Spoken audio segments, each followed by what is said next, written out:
Mama found out what I done. I ain't never gonna get off punishment. That's what Mama says. She whooped me all the way from the school security guard's office to our house. I got suspended at school. Every time Mama thought about that, she whooped me again. I was so embarrassed. Mama never hit me before, not till today. Mama can't hardly talk or look at me. She's been crying all day. She doesn't even go to work, play the numbers, or look at the stocks. She just talks to the neighbors and cries. I stay upstairs as long as I can. When my stomach starts hurting, I head downstairs to get something to eat. You want some of my tea? Mama asks.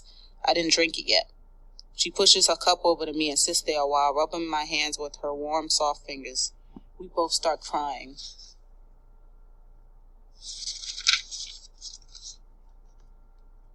I didn't mean for it to happen, Mama, I say. Shh, she says. Then she comes over to me and holds me in her arms and rocks me like she did when I was little. Malika, I've been thinking all day how to undo what you've done, how to pay the school back, how to get you to tell me who put you up to this. Look at my arms, she says, rolling up her dress sleeves. They're covered with tiny red bumps. So is her neck and one of her ears. Tiny bumps break out on every part of Mama's body when her nerves get the best of her. Most times I put lotion on them to make them stop itching. I've been thinking all day, trying to figure out how to raise $2,000 to pay for the damages. The more I thought about it, the more I broke out in bumps, she says, scratching. Then she goes on. She talks so calm and peaceful. She says she realizes that I'm not going to learn nothing from her trying to save me. You got to think that you worth saving, baby. Got to realize that who you are is all you got. Mama says that she believes that someone as smart as me can figure her way out of this mess, no matter how big it is. Me, I'm scared to death. I'm begging Mama not to do this to me. I'm crying, wiping snot and tears away. I'm following Mama out of the kitchen, asking her to talk to the teachers and make this thing right again. But Mama ain't having it. She turns on the hallway light and heads upstairs. I try not to cry, but I can't help it. Mama ain't being fair. I want to remind her that when Daddy died, I was there for her. How come she can't be here for me now? But when Mama makes up her mind, there ain't no use trying to change it. $2,000. She knows I can't get money like that. I'm thinking about how I can make me some money. But before I can think on it too much, the phone rings. It's Charlize. She wants to know if I told on her. No, I say, but that don't mean I ain't gonna.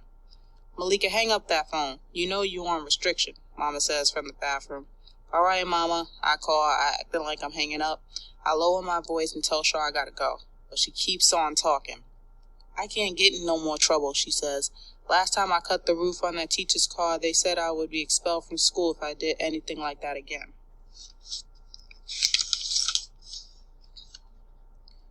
Well, I'm already suspended, I say. Why should I get in trouble by myself? I said we should leave the school.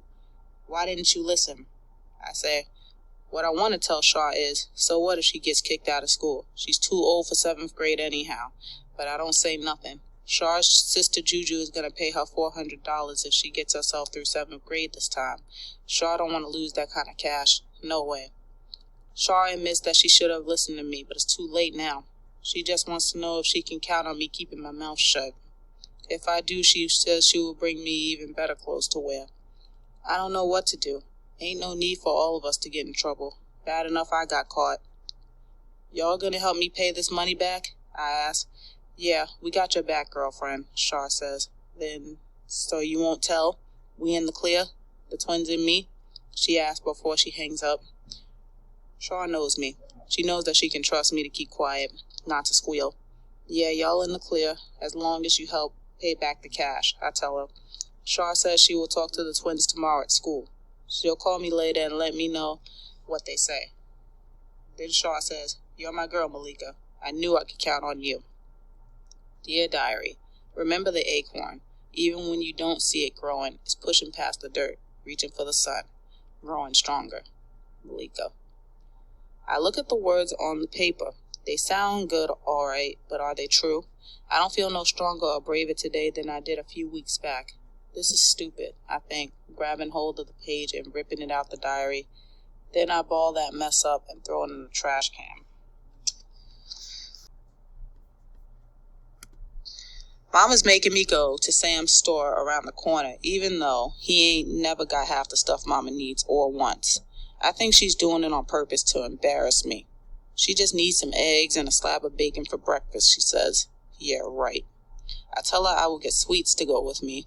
Mama says forget about it. She wants only me to go and then come right back home and not take my own sweet time getting back. When I go outside, everybody's on their front stoops. Kids, mothers, fathers, cousins, and it seems like everybody's out there to ask me what happened and why a smart girl like me didn't know any better.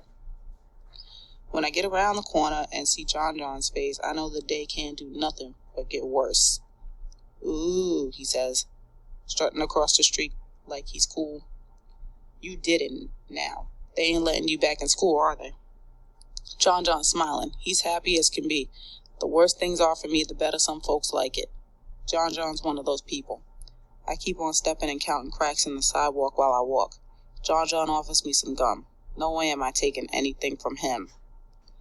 At least you're keeping your mouth shut, he says, chewing on the gum. Squealing on your friends ain't even cool. I stop walking and stare him down. Ain't nobody to squeal on. I done it by myself. You don't have the guts, he says. They got the right person to pin it on, too. We all know you don't have guts enough to tell. Me and John John are walking to the store side by side. I ain't talking. Ain't even looking at him. Just walking. Eyes down, legs pumping. Brain busy thinking about all the mess I'm in. So I don't see some boys coming. They just show up all of a sudden, crowding in on me and John John, blocking out the sun with their big selves. They're after John John. They say his big mouth got one of them busted for shoplifting. Next thing I know, they're whooping down on John John.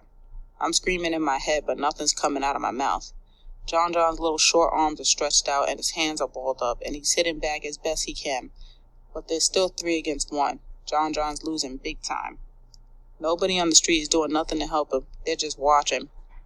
John John's already got a busted lip. His left eye is swollen and water, maybe tears, is running out of the right one.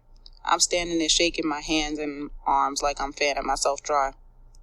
John John falls to the ground and covers his head with his arms. Those boys are stomping John John good. Finally, I find my voice. I yell for somebody to call the cops, but folks just stare. I yell some more. Somebody runs inside their house. Blood. I see blood. John John, he ain't saying nothing. I ain't moving either. All of a sudden, I'm remembering how those other boys messed with me on that day after Juju's party. And all of a sudden, it's like my body's taking orders from somebody else. I'm running across the street and reaching into some overgrown bushes in front of the house on the corner. I'm pulling and pulling on one of them branches to make me a good switch. I break a few branches loose and run my hand up and down them to get the leaves off. Then I go back to John John. One of them boys is looking at me, daring me to use the branches. My heart is hurting my chest. Hurting it bad. My hands are burning from yanking and peeling back them leaves. My throat is so dry it's burning too. John John, he's laying there still getting beat. Next thing I know, I'm hitting them boys. The first boy that I hit yells like a baby. His arm swells up quick. He gets himself off John John and fast and comes for me. I keep swinging and sweating and praying for the police to come.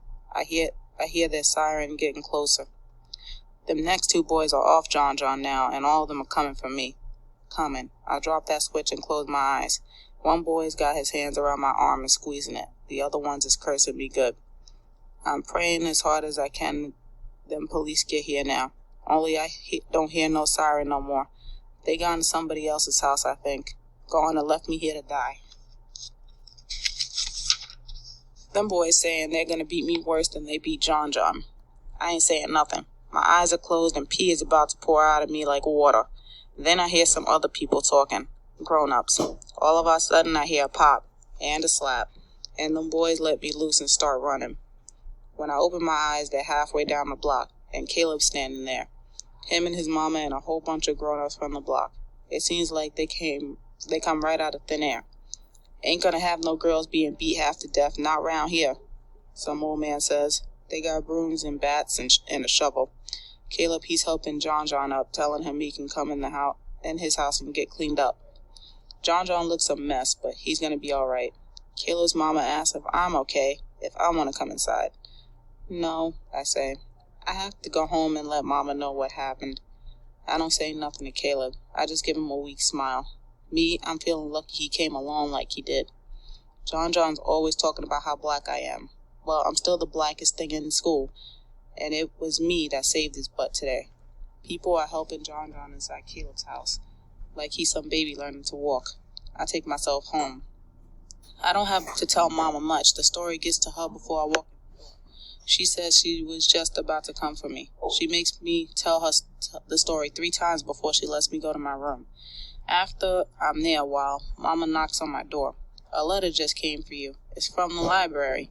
You owe them money? She asked softly. I push open the bedroom door, and before Mama says another word, I snatch the envelope out of her hands.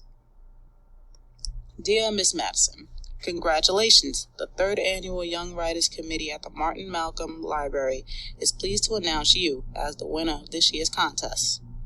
I show Mama the letter. The letter goes on and on about how many people entered and how they're going to put my writing on display in the library lobby for a whole month. I stand there a while fingering the puffed up gold letters at the top of the page and reading the letter over and over again.